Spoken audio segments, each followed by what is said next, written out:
함께 나눌 하나님의 말씀은 디모데전서 4장 12절 말씀, 갈라디아서 5장 22절에서 23절 두 군데 말씀인데 먼저 디모데전서 4장 12절 말씀을 읽고 그 다음 말씀을 읽도록 하겠습니다. 자, 디모데전서 4장 12절 말씀 시작. 내 연소함을 업신여기지 못하게 하고 오직 말과 행실과 사랑과 믿음과 정결에 있어서 믿는 자에게 본이 되어. 아멘. 아멘. 갈라디아서 5장 20절에 23절 말씀 제가 여러분들 대신해서 읽어드리겠습니다. 오직 성령의 열매는 사랑과 희락과 화평과 오래 참음과 자비와 양성과 충성과 온유와 절제니. 아멘. 계속해서 지난주에 이어서 교사 베이직, 교사의 성품에 대해서 함께 말씀을 나누는 가운데 있습니다. 지난주에 제가 교사는 가르치는 지식 전달보다 인격과 성품이 전달되어져야 된다. 모범을 보이는 것이 결코 쉽지 않지만 교사는 모범을 보여야 한다. 이게 정말 중요한 메시지였어요. 그리고 이제 오늘 여러분들과 함께 추가적으로 나눠야 될 부분들 중에 하나가 뭐냐면 바라봄의 법칙이라는 겁니다. 무슨 법칙이라고요? 네, 바라봄의 법칙입니다. 그러니까 사람이 사람으로 절대 보면 안 돼요. 그럼 뭐로 봐야 됩니까, 목사님? 사람이 사람으로 보지 않고 그럼 뭐로 봐야 돼요? 사람으로 보여줘서는 안 되고 영혼으로 바라봐야 됩니다. 그래야 실수하지 않아요. 그래야 실수하지 않습니다. 사람으로 보여지면 실수하게 돼요.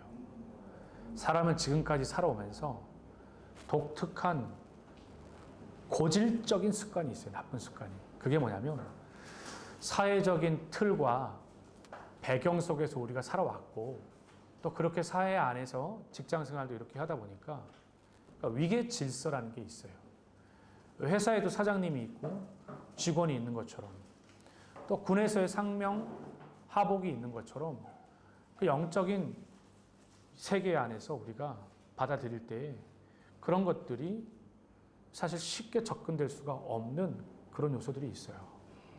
근데 사장님으로 살던 사람들이 진짜 조심해야 돼요. 왜냐하면 교회 와서도 사장님으로 살 가능성이 높아요. 그리고 최근 들어서 가장 이슈가 되어지고 있는 것 중에 하나가 뭐냐면 교회 안에 무엇이 허물어져야 된다라고 많이들 얘기하고 있냐면 교회 안에 고질적인 자신의 살아온 방식을 깨는 것이 너무 중요하다. 이게 굉장히 많이 크게 대두되고 있어요. 우리 보면은 저 사람은 어느 사람이니까 저 사람은 경상도 사람이고 저 사람은 전라도 사람이고 저 사람은 충청도 사람이니까 그러다 보면 우리는 참 안타깝게도 그러한 틀 안에서 사람들을 바라보고 평가하게 되어져요. 실제로 아니라고 말하지만 교회 목회 통계만 전문적으로 이렇게 제공해주는 그 데이터에서 어떤 게 나왔냐면 가정과 직장에서 밖에서 살아내던 방식 그대로 교회 안에서 살아내려고 하는 사람이 진짜 많다. 그러니까 이제 그 대표적인 것 중에 하나가 뭐냐면 바로 권위의식이에요. 그러니까 사장님으로 살아가던 사람들은 권위의식에서 벗어나지 못해요. 또 하나, 한때 잘 나가던 사람들은 그 잘 나가던 그때에서 벗어나지 못해요. 그 권위에서요. 근데 여러분, 교회 안의 가장 아름다운 모습은 그런 권위의식이 다 깨어지고 어린아이 한 영혼을 향해서도 정말 나이 많은 분이 사랑으로 겸손함으로 그 영혼을 대할 수 있는 게 되게 중요해요. 그러기 위해서 없어져야 될 것 중에 하나가 바로 편견이라고 하는 겁니다. 편견이에요. 새해가 왔잖아요. 만약 하나님이 우리에게 저는 이런 생각도 해본 적이 있어요. 그냥 한 해마다 새로운 생명을 주는 거 한 해. 싹 지워버리고. 그럼 얼마나 우리 가운데 편견 없이 살아갈까? 편견 없이. 새해가 되어져서 하나님이 새롭게 하시는 그 은혜가 있는데 그건 여전히 편견을 갖고 살아가요. 20년 전에 봐왔던 사람은 20년 전에 편견을 가지고 있어요. 너무 싫어. 나 오래 봐왔잖아요. 편견을 좀 깨줘야 돼. 오래 봐왔잖아요. 오래 봐왔어. 그런 얘기 안 했으면 좋겠고. 옛날에 응? 그런 편견이에요. 우리 박용국 집사님 어떠세요? 한 1, 2년 이렇게 보니까 목사님 다 알겠죠. 그 편견 좀 깨버리고 그런 거 있잖아요. 황순철 집사님도 저하고 오래 봤잖아요. 그죠? 청년 때부터. 네. 늘 새롭게 보는 거죠. 새롭게 보지 않으면 여러분 새 은혜가 절대 담겨지지 않아요. 그거 아셔야 돼요. 그러니까 제가 새롭게 기도 시작하는 거. 새로 기도 시작하십시오. 새해가 되어지면 싹 다 새 은혜, 새 부대에다 담으라고 했던 이유가 바로 그런 의도예요. 왜냐하면 편견을 가지게 되어지면 여러분 절대로 앞으로 일보 전진할 수 없고 계속 끊임없이 이보 후퇴만 하기 때문입니다. 그래서 이렇게 디모데를 향해서 이렇게 누구든지 너의 연소함을 업신여기지 못하게 하고 오직 말과 행실과 사랑과 믿음과 정결에 있어서는 믿는 자에게 본이 되어. 한 번은 한 목사님이 한국에서 오셨어요. 한국에서 오셨어요. 그리고 식당에 같이 앉아서 식사를 하게 됐어요. 제가 예배를 마치고 내려갔어요. 근데 이분이 주일 예배를 참석한 게 아니라 이분이 예배가 끝날 때쯤 돼서 이렇게 끝나고 오신 분이셔가지고 그래서 담임 목사님 뵙고 싶다 그래가지고 제가 내려갔어요. 그래서 이렇게 식사를 챙겨드렸어요. 그리고 이제 앉아서 이렇게 있는데 그분이 저한테 자꾸 담임 목사님을 데려오라는 거예요. 자꾸 담임 목사님을 데려오라는 거예요.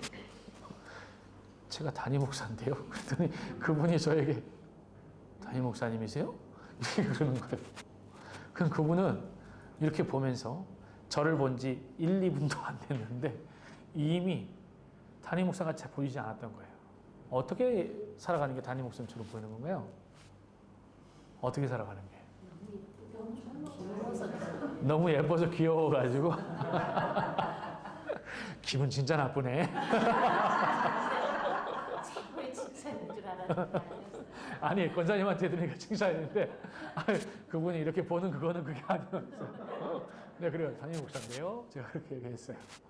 그래서 이제 그분이 이제 또 물어보시는 게 오신 지 여기 얼마나 됐냐고. 제 얼굴을 보면 이제 뭐 이렇게 몇 년 안 된 것처럼 이렇게 보시는 분들 계세요.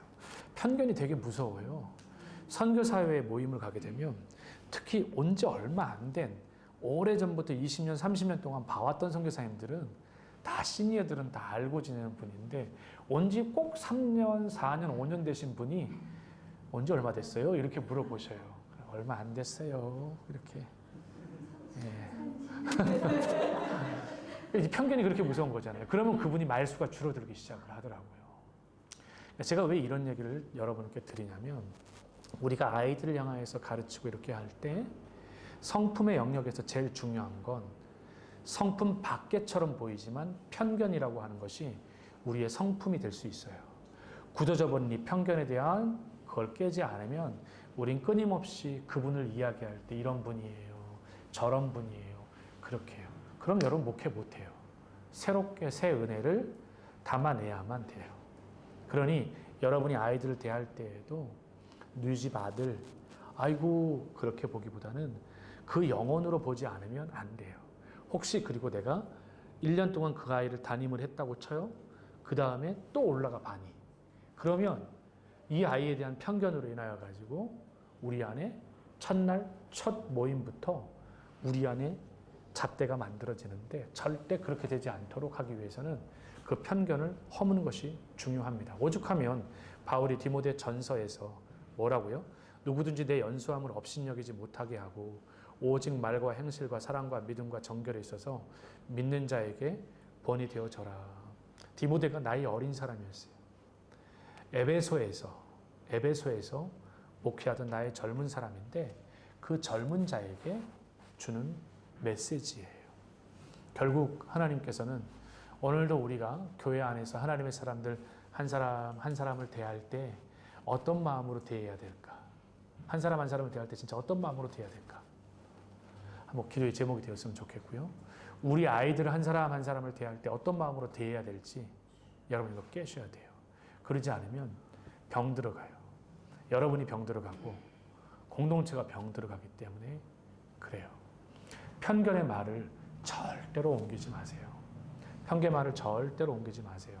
그거는 함께 더불어 지어져 가고 세워져 가겠다는 뜻이 아니라 함께 무너져 가겠다는 거예요. 그래서 성령의 9가지 열매인 하나님 올 한 해 동안에 이 성품, 예수님의 성품이에요. 사랑이, 희락이, 화평이, 오래 참음과 자비와 양성과 충성과 온유의 절제가 하나님 맺혀지기를 원합니다. 그렇게 맺혀져서 그렇게 하나님의 은혜를 누리길 바라요. 그래서 우리 아이들이 찾아올 수 있는 사람이 되어야 됩니다. 우리 아이들이 누가요? 찾아올 수 있는 교사가 되어져야 돼요. 찾아올 수 있는 교사가 되어져야 돼요. 우리가 찾아가는 것만큼도 중요하지만 찾아갈 수 있는. 그래서 그 아이들이 우리에게 그의 마음을, 그의 아픔을, 그의 서러움들. 그래서 오늘부터 시작되어지는 공식적인 등반과 첫 번째 모임이 시작되어질 텐데 그 모임 안에서 똑같이 새롭게 주시는 그 은혜들을 풍성히 담아내는 우리 교회 공동체 또 교회 학교 공동체가 되어지기를 간절히 소망합니다. 같이 기도합시다.